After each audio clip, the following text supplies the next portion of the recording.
আমার এই ছোট্ট ঘরে থেকে যে শান্তিটা, সেই শান্তিটা হয়তো আমি অন্য কোথাও গিয়ে পাবো না। সো হ্যালো এভরিওয়ান, আমি অনন্যা। কেমন আছো তোমরা সবাই? এখন বিকালবেলা এদিকে অয়নকে পাঠালাম টিউশনিতে, তারপরে ঘরটা একটু গুছিয়ে নিচ্ছি। আর বাচ্চা কাচ্চা থাকলে দেখবে যখন ওরা টিউশনি যায় বা স্কুলে যায়, এই টাইমটাই বেস্ট সমস্ত কাজগুলো গুছিয়ে নেওয়া। আমি তো রোজই এটা করে থাকি, যখন ও টিউশনি যায় বা কোথাও যায় তখন আমার মনে হয় যে ও যেটুকু টাইম বাইরে রয়েছে সেইটুকু টাইমের মধ্যে আমি সমস্তটা গুছিয়ে নেব, তাহলে ও আসলে পরে আমি ওকেও একটু টাইম দিতে পারবো। আর জানো তো, আমার ঘরের জানলাটা যদি সবসময় বন্ধ করে রাখি না, ভালো লাগে না। তো সে কারণে এক সাইড খুলে দিলাম, যদিও বা বিকাল হয়ে গেছে, ওই সন্ধ্যার দিকে আর কি জানলাটা বন্ধ করে দেব, না হলে আবার মশা আসে ঘরে। আর আমাদের ঘরের যে টিভিটা, এটা তো একটু উঁচু করা হয়েছে, অনেকদিন আগে তোমরা দেখেছো এটাকে উঁচু করা হয়েছে।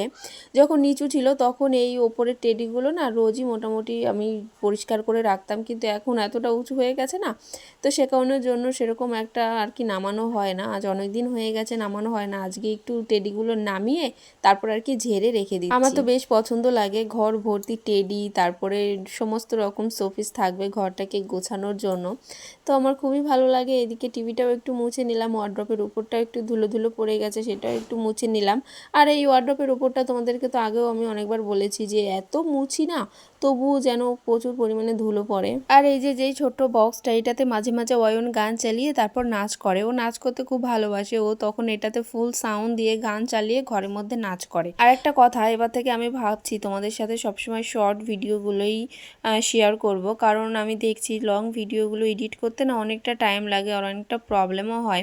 তো সে কারণের জন্য ভাবছি শুধু শর্ট ভিডিওগুলো তোমাদের সঙ্গে শেয়ার করব। আর এই যে যেই ফটোটা, এই ফটোটা পুরীর থেকে আনা হয়েছিল, জগন্নাথের ফটো। এই ফটোটা না আগে আলো জ্বলতো, লাইট জ্বলতো, কিন্তু এখন জ্বলে না। একদিন মানে ইঁদুরে না কটর কটর করে আওয়াজ করছে, আমি ভাবছি কোথায় আওয়াজ করছে, তারপরে এটাকে নামিয়ে দেখি এটার মধ্যে থেকে একটা ইঁদুর বেরোলো। তারপর যখন পুরোটা খুললাম, স্ক্রু দিয়ে খুললাম, তারপরে দেখি না ভেতরের সমস্ত তারগুলো না ইঁদুরে কেটে ফেলেছে। তো সে কারণের জন্য লাইটগুলো জ্বলে না। তো যাই হোক, আমি এখানে রেখে দিয়েছি। তো এই আর কি, চলো তোমাদের ভিডিওটা কেমন লাগলো কমেন্টে জানিও। তোমরা সবাই খুব ভালো থেকো, সুস্থ থেকো, দেখা হবে নেক্সট ভিডিও।